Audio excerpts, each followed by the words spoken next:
Mega family నుండి వచ్చిన ఓ hero త్వరగానే మెగా అభిమానులకు నచ్చేశాడు. తన స్టైల్తో వారిని ఆకట్టుకున్న ఈ హీరో సినిమాను సేఫ్ సైడ్ తీయడంలో కేక అనిపించుకున్నాడు. ప్రస్తుతం 2 సినిమాలతో బిజీగా ఉన్న ఆ mega hero on screen romance కే కాదు, ఆఫ్ స్క్రీన్ రొమాన్స్ కూడా రచ్చ చేసేస్తాడని ఓ రూమర్ ఉంది. అయితే తనతో 2 సినిమాల్లో హీరోయిన్ గా నటించిన ఓ భామతో మొన్నటిదాకా ప్రేమ కలాపాలను నడిపిన ఈ హీరో ఇప్పుడు మరో భామతో క్లోజ్ గా మూవ్ అవుతున్నాడట. ఇంతకీ ఎవరా హీరో అనే విషయం ప్రత్యేకంగా చెప్పాల్సిన పని లేదనుకుంటా. ఆయనే మెగా మేనల్లుడు సాయి ధరమ్ తేజ్. ఇన్నాళ్ళు తనతో 2 సినిమాలతో స్క్రీన్ షేర్ చేసుకున్న రెజీనాతో ఆఫ్ స్క్రీన్ రొమాన్స్ కూడా చేస్తున్నాడు. ఈ మధ్య వీరిద్దరి మధ్య సంథింగ్ నడుస్తుంది అనేలా చేసుకున్నారు. అంతేనా, ఇప్పుడే ఇలాంటివన్నీ వద్దు అంటూ మెగా కాంపౌండ్ నుండి వార్నింగ్లు కూడా వచ్చాయంటూ వార్తలు వచ్చాయి.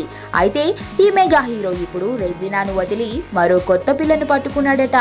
ప్రస్తుతం సుప్రీం సినిమాలో నటిస్తున్న సాయి సినిమాలో తనతో నటిస్తున్న రాశి ఖన్నాతో క్లోజ్ గా ఉంటున్నాడట. అంతేకాదు, ఇద్దరు క్లోజ్నెస్ చూస్తుంటే సాయి ఈమెను కూడా తన మాయలో పడేశాడంటున్నారు. మొన్నటి దాకా రెజీనాతో చెట్టా పట్టాలేసుకుని తిరిగిన ఈ కుర్ర హీరో ఇప్పుడు తన గర్ల్ ఫ్రెండ్ ని మార్చేసి రాశి ఖన్నాతో స్నేహంగా ఉంటున్నాడని తెలుస్తుంది. సుప్రీం సినిమాలో రాశి కాస్త శృతి మించిందని చిత్ర యూనిట్ చెబుతున్నారు. దిల్ రాజు నిర్మిస్తున్న ఈ సినిమాను అనిల్ రావిపూడి డైరెక్ట్ చేయడంలో విశేషం.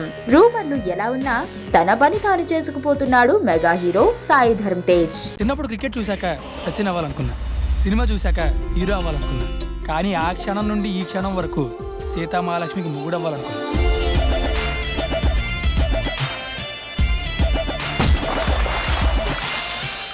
ఇంట్రడక్షన్ సీన్ లేదు కానీ పద.